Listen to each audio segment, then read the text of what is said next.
तीसरा अध्याय, भक्ति के कष्ट की निवृत्ति। नारद जी कहते हैं, अब मैं भक्ति, ज्ञान और वैराग्य को स्थापित करने के लिए प्रयत्न पूर्वक श्री शुकदेव जी के कहे हुए भागवत शास्त्र की कथा द्वारा उज्जवल ज्ञान यज्ञ करूंगा। यह यज्ञ मुझे कहां करना चाहिए, आप इसके लिए कोई स्थान बता दीजिए। आप लोग वेद के पारगामी हैं, इसलिए मुझे इस शुक शास्त्र की महिमा सुनाइए। यह भी बताइए कि श्रीमद् भागवत की कथा कितने दिनों में सुनानी चाहिए और उसके सुनने की विधि क्या है। सनकादि बोले, नारद जी, आप बड़े विनीत और विवेकी हैं। सुनिए, हम आपको ये सब बातें बताते हैं।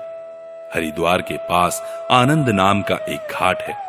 वहां अनेकों ऋषि रहते हैं तथा देवता और सिद्ध लोग भी उसका सेवन करते रहते हैं। भांति भांति के वृक्ष और लताओं के कारण वह बड़ा सघन है और वहां बड़ी कोमल नवीन बालू बिछी हुई है। वह घाट बड़ा ही सुरमय और एकांत प्रदेश में है। वहां हर समय सुनहले कमलों की सुगंध आया करती है।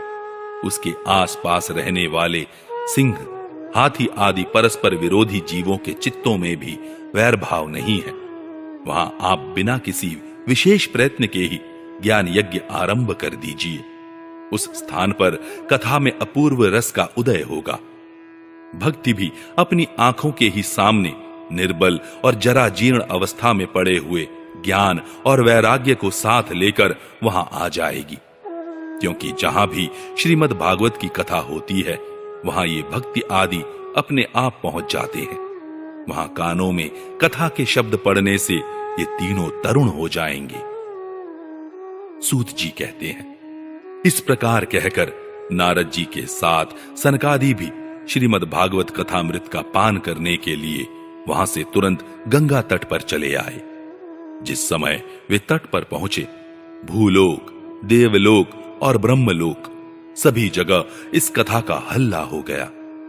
जो जो भगवत कथा के रसिक विष्णु भक्त थे, वे सभी श्रीमद् भागवतामृत का पान करने के लिए सबसे आगे दौड़ दौड़ कर आने लगे। भृगु, वशिष्ठ, चैवन, गौतम, मेधातिथि, देवल, देवरात, परशुराम, विश्वामित्र, शाकल, मार्कंडेय, दत्तात्रेय, पिप्पलाद, योगेश्वर व्यास और पराशर, छाया शुक, जाजली और जहनु आदि सभी प्रधान प्रधान मुनिगण अपने अपने पुत्र, शिष्य और स्त्रियों समेत बड़े प्रेम से वहां आए। इनके सिवा वेद, वेदांत, मंत्र, तंत्र, 17 पुराण और 6 शास्त्र भी मूर्तिमान होकर वहां उपस्थित हुए। गंगा आदि नदियां, पुष्कर आदि सरोवर, कुरुक्षेत्र आदि समस्त क्षेत्र, सारी दिशाएं, दंडक आदि वन, हिमालय आदि पर्वत तथा देव, गंधर्व और दानव आदि सभी कथा सुनने चले आए। जो लोग अपने गौरव के कारण नहीं आए, महर्षि भृगु उन्हें समझा बुझाकर ले आए। तब कथा सुनाने के लिए दीक्षित होकर श्री कृष्ण परायण सनकादि नारद जी के दिए हुए श्रेष्ठ आसन पर विराजमान हुए। उस समय सभी श्रोताओं ने उनकी वंदना की। श्रोताओं में वैष्णव, विरक्त, सन्यासी और ब्रह्मचारी लोग आगे बैठे और उन सब के आगे नारद जी विराजमान हुए। एक ओर ऋषिगण, एक ओर देवता, एक ओर वेद और उपनिषद आदि तथा एक ओर तीर्थ बैठे और दूसरी ओर स्त्रियां बैठी। उस समय सब ओर जय जयकार, नमस्कार और शंखों का शब्द होने लगा और अबीर, गुलाल, खील एवं फूलों की खूब वर्षा होने लगी।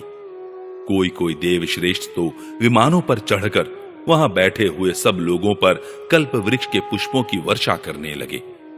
सूत जी कहते हैं, इस प्रकार पूजा समाप्त होने पर जब सब लोग एकाग्र चित्त हो गए, तब सनकादि ऋषि महात्मा नारद को श्रीमद् भागवत का महात्म्य स्पष्ट करके सुनाने लगे। सनकादि ने कहा, अब हम आपको इस भगवत शास्त्र की महिमा सुनाते हैं। इसके श्रवण मात्र से मुक्ति हाथ लग जाती है। श्रीमद् भागवत की कथा का सदा सर्वदा सेवन, आस्वादन करना चाहिए। इसके श्रवण मात्र से श्री हरि हृदय में आ विराजते हैं। इस ग्रंथ में 18,000 श्लोक और 12 स्कंद हैं। तथा श्री सुखदेव और राजा परीक्षित का संवाद है। आप यह भागवत शास्त्र ध्यान देकर सुनिए। यह जीव तभी तक अज्ञानवश इस संसार चक्र में भटकता है जब तक क्षण भर के लिए भी कानों में इस शुक शास्त्र की कथा नहीं पड़ती। बहुत से शास्त्र और पुराण सुनने से क्या लाभ है, इससे तो व्यर्थ का भ्रम बढ़ता है। मुक्ति देने के लिए तो एकमात्र भागवत शास्त्र ही गरज रहा है। जिस घर में नित्य प्रति श्रीमद् भागवत की कथा होती है वह तीर्थ रूप हो जाता है और जो लोग उसमें रहते हैं उनके सारे पाप नष्ट हो जाते हैं। हजारों अश्वमेध और सैकड़ों वाजपेय यज्ञ इस शुक शास्त्र की कथा का 16वां अंश भी नहीं हो सकते। तपोधनो, जब तक लोग अच्छी तरह श्रीमद् भागवत का श्रवण नहीं करते तभी तक उनके शरीर में पाप निवास करते हैं। फल की दृष्टि से इस शुक शास्त्र कथा की समता गंगा, गया, काशी, पुष्कर या प्रयाग कोई तीर्थ भी नहीं कर सकता। यदि आपको परम गति की इच्छा है तो अपने मुख से ही श्रीमद् भागवत के आधे अथवा चौथाई श्लोक का भी नित्य नियम पूर्वक पाठ कीजिए। ओंकार, गायत्री, पुरुष सूक्त, तीनों वेद, श्रीमद् भागवत, ओम नमो भगवते वासुदेवाय, यह द्वादशाक्षर मंत्र 12 मूर्तियों वाले सूर्य भगवान, प्रयाग, संवत्सर रूप काल, ब्राह्मण, अग्निहोत्र, गौ, द्वादशी तिथि, तुलसी, वसंत ऋतु और भगवान पुरुषोत्तम, इन सब में बुद्धिमान लोग वस्तुतः कोई अंतर नहीं मानते। जो पुरुष अहर्निश अर्थ सहित श्रीमद् भागवत शास्त्र का पाठ करता है उसके करोड़ों जन्मों का पाप नष्ट हो जाता है, इसमें तनिक भी संदेह नहीं है। जो पुरुष नित्य प्रति भागवत का आधा या चौथाई श्लोक भी पढ़ता है उसे राजसूय और अश्वमेध यज्ञों का फल मिलता है। नित्य भागवत का पाठ करना, भगवान का चिंतन करना, तुलसी को सींचना और गौ की सेवा करना, ये चारों समान है। जो पुरुष अंत समय में श्रीमद् भागवत का वाक्य सुन लेता है उस पर प्रसन्न होकर भगवान उसे वैकुंठ धाम देते हैं। जो पुरुष इसे सोने के सिंहासन पर रखकर विष्णु भक्त को दान करता है वह अवश्य ही भगवान का सायुज्य प्राप्त करता है।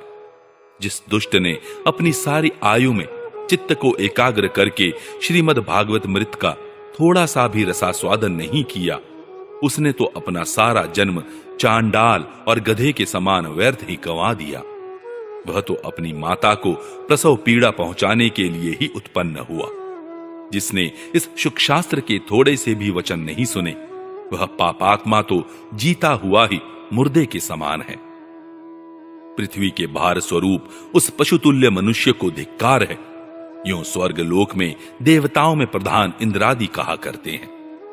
संसार में श्रीमद् भागवत की कथा का मिलना अवश्य ही कठिन है। जब करोड़ों जन्मों का पुण्य होता है तभी इसकी प्राप्ति होती है। नारद जी, आप बड़े ही बुद्धिमान और योग निधि हैं। आप प्रयत्न पूर्वक कथा का श्रवण कीजिए। इसे सुनने के लिए दिनों का कोई नियम नहीं है। इसे तो सर्वदा ही सुनना अच्छा है।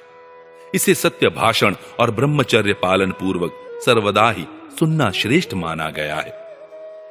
किंतु कलयुग में ऐसा होना कठिन है। इसलिए इसकी सुखदेव जी ने जो विशेष विधि बताई है वह जान लेनी चाहिए। कलयुग में बहुत दिनों तक चित्त की वृत्तियों को वश में रखना, नियमों में बंधे रहना और किसी पुण्य कार्य के लिए दीक्षित रहना कठिन है। इसलिए सप्ताह श्रवण की विधि है। श्रद्धा पूर्वक कभी भी श्रवण करने से अथवा माघ मास में श्रवण करने से जो फल होता है वही फल श्री सुखदेव जी ने सप्ताह श्रवण में निर्धारित किया है। मन के असंयम, रोगों की बहुलता और आयु की अल्पता के कारण तथा कलयुग में अनेकों दोषों की संभावना से ही सप्ताह श्रवण का विधान किया गया है। जो फल तप, योग और समाधि से भी प्राप्त नहीं हो सकता वह सर्वांग रूप में सप्ताह श्रवण से सहज में ही मिल जाता है। सप्ताह श्रवण यज्ञ से बढ़कर है, व्रत से बढ़कर है, तप से कहीं बढ़कर है, तीर्थ सेवन से तो सदा ही बड़ा है, योग से बढ़कर है, यहां तक कि ध्यान और ज्ञान से भी बढ़कर है। अजी, इसकी विशेषता का कहां तक वर्णन करें। यह तो सभी से बढ़ चढ़कर है। शौनक जी ने पूछा, सूत जी, यह तो आपने बड़े आश्चर्य की बात कही। अवश्य ही यह भागवत पुराण योग वेत्ता ब्रह्मा जी के भी आदि कारण श्री नारायण का निरूपम करता है, परंतु यह मोक्ष की प्राप्ति में ज्ञानादि सभी साधनों का तिरस्कार करके इस युग में उनसे भी कैसे बढ़ गया। सूत जी ने कहा, शौनक जी, जब भगवान श्री कृष्ण इस धराधाम को छोड़कर अपने नित्य धाम को जाने लगे, तब उनके मुखारविंद से एकादश स्कंद का ज्ञानोपदेश सुनकर भी उद्धव जी ने पूछा। उद्धव जी बोले, गोविंद, अब आप तो अपने भक्तों का कार्य करके परम धाम को पधारना चाहते हैं, किंतु मेरे मन में एक बड़ी चिंता है, उसे सुनकर आप मुझे शांत कीजिए। अब घोर कलिकाल आया ही समझिए, इसलिए संसार में फिर अनेकों दुष्ट प्रकट हो जाएंगे। उनके संसर्ग से जब अनेकों सत्पुरुष भी उग्र प्रकृति के हो जाएंगे, तब उनके भार से दबकर यह गोरूपिणी पृथ्वी किसकी शरण में जाएगी।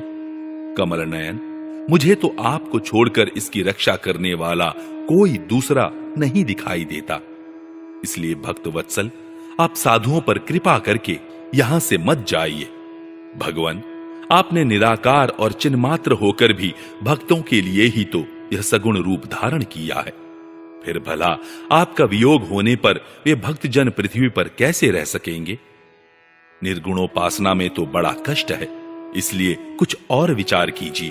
प्रभास क्षेत्र में उद्धव जी के ये वचन सुनकर भगवान सोचने लगे कि भक्तों के अवलंब के लिए मुझे क्या व्यवस्था करनी चाहिए।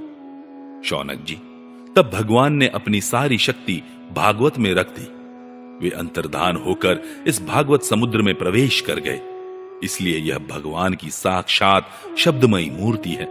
इसके सेवन, श्रवण, पाठ अथवा दर्शन से ही मनुष्य के सारे पाप नष्ट हो जाते हैं। इसी से इसका सप्ताह श्रवण सबसे बढ़कर माना गया है, और कलयुग में तो अन्य सब साधनों को छोड़कर यही प्रधान धर्म बताया गया है। कली काल में यही ऐसा धर्म है जो दुख, दरिद्रता, दुर्भाग्य और पापों की सफाई कर देता है तथा काम क्रोध आदि शत्रुओं पर विजय दिलाता है। अन्यथा भगवान की इस माया से पीछा छुड़ाना देवताओं के लिए भी कठिन है, मनुष्य तो इसे छोड़ ही कैसे सकते हैं। अतः इससे छूटने के लिए भी सप्ताह श्रवण का विधान किया गया है। सूत जी कहते हैं, शौनक जी, जिस समय सनकादि मुनीश्वर इस प्रकार सप्ताह श्रवण की महिमा का बखान कर रहे थे, उस सभा में एक बड़ा आश्चर्य हुआ।